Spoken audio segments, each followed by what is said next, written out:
when we're talking about the veil, the barriers, these things that are broken down, it was between the Jew and the Gentile. It wasn't between you and the Holy of Holies or you and God and any of those kind of things. That was not what happened here, all right? Now, so what did he do? He said he abolished in his flesh the enmity. What did Yeshua actually take with him to death on the stake? He took the enmity between those two groups. In other words, he took the reasons for them to be enemies with him. He didn't take their anger with him and their thinking of each other's enemy. He took the excuses and their reasonings for why they could no longer be equally brothers together, but that there was this adversity between them. When you're talking to family members, first of all, always remember, if their bubble isn't popped, it's going to be very hard for them to understand, even if you answer them correctly. I shouldn't say hard to understand. I'm not saying they're stupid. It'd be hard for them to receive. Remember, revelation, and let's not talk about revelation meaning like some monumental thing. Revelation meaning something being revealed, okay? Something you don't know being revealed to you. That revelation has to be received to be of any value. So you can reveal something to your father, your mother, your sister, your brother, whoever it is. If they can't receive it, it is of no use to them. Don't get frustrated because they can't receive unless He, the Creator, opens their eyes and their ears and their hearts to receive it. That's the part you can't do. He has to do that. And yes, things did happen in the church, and you're not going to like this answer, but sometimes it wasn't the Father doing it, it was the other side doing it, just to make you feel like you're in the right place. And that doesn't feel good to hear that. But you got to remember that system is in place because the one who put it in place had an agenda to keep you from the truth. And so you got blessings and you got answers, and they weren't always from Elohim. Now bear in mind, if it came from the wrong source, the Father still either caused or allowed. So at the very least, He allowed it. What I want you to do is not worry about wherever it is you came from. I know that it hurts and this and that because you had so much emotion, because the church is about emotion, connected to that relationship. And then when I say something, it triggers an offense to that emotion. What matters is that whatever your journey was, and some of you had some really horrible journeys, you're here. When we look at cremation, we're thinking, well, they're burning the body. And this, well, so does that mean everybody that burned in a fire or blew up in a war where they were blown up by something that was an incendiary, bomb of some sort, and they were burned up, that they're somehow in trouble because they died by fire? Of course not. And so we can't just say, well, that the idea of burning the body then is the problem. Yahweh doesn't need that body. If He did, we'd all be in trouble because everybody that ever lived is now dust. If they're more than so many years dead, they're decomposed and there's nothing. There is no body. And so let's keep that in mind when we're looking at these things. Number one, is this something I actually have control over? And the answer is no. So when He reveals stuff to you, first of all, I want to be careful with this because some of you think He reveals a whole bunch of stuff to you that He's not necessarily the one revealing it. And it's, so you want to make sure that it actually is scripturally grounded revelation, that something was revealed to you that you're not doing in your life or that you are doing that you need to stop doing, whatever it is, right?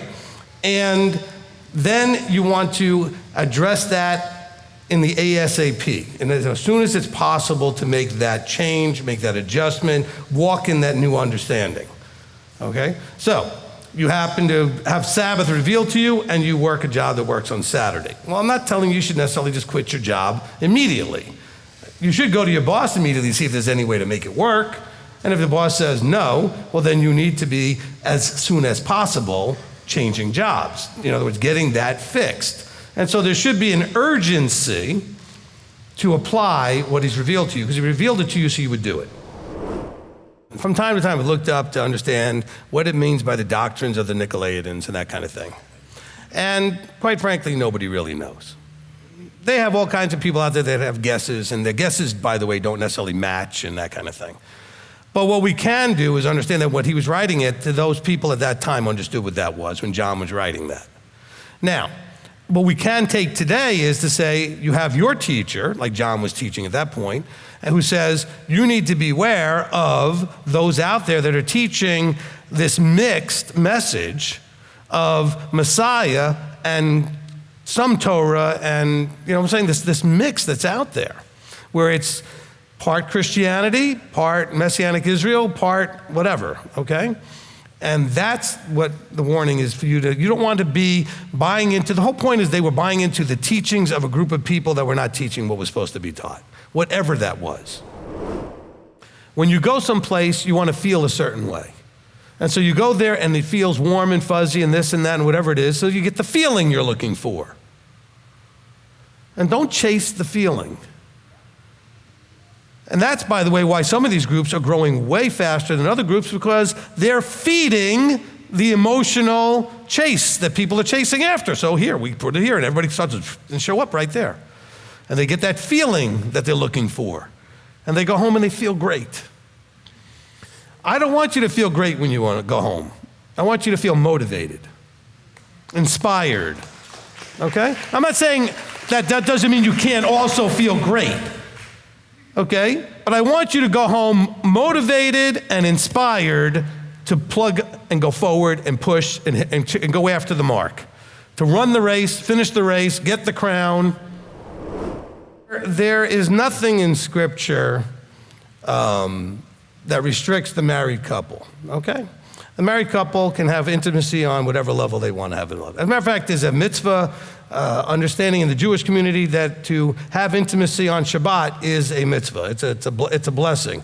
But it's not so much in anything goes on Shabbat. On Shabbat, it's making love. Okay, a married couple can make love and they can have sex. They're not the same thing, right? You know there's not the same thing.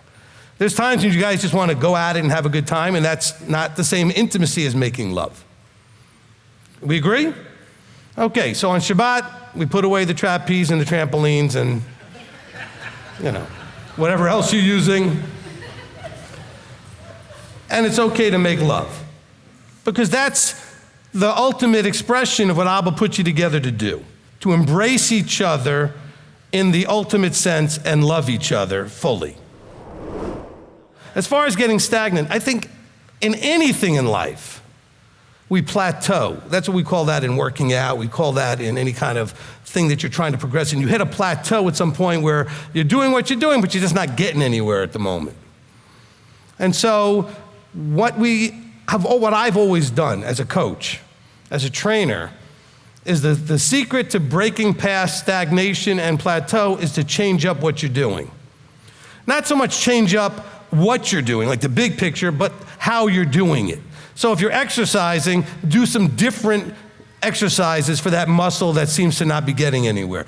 If you're studying, change the way you're studying. Don't change what you're studying, but like how you're going about it. In other words, change up the time, the routine, the methodology, or other things to kind of spice it up a little bit, to give it some freshness, to break the stagnation. We hear through the Ruach from the Father. And Yeshua says you will get that information. It doesn't mean that you actually hear the actual voice, nor does it mean you actually see his actual form.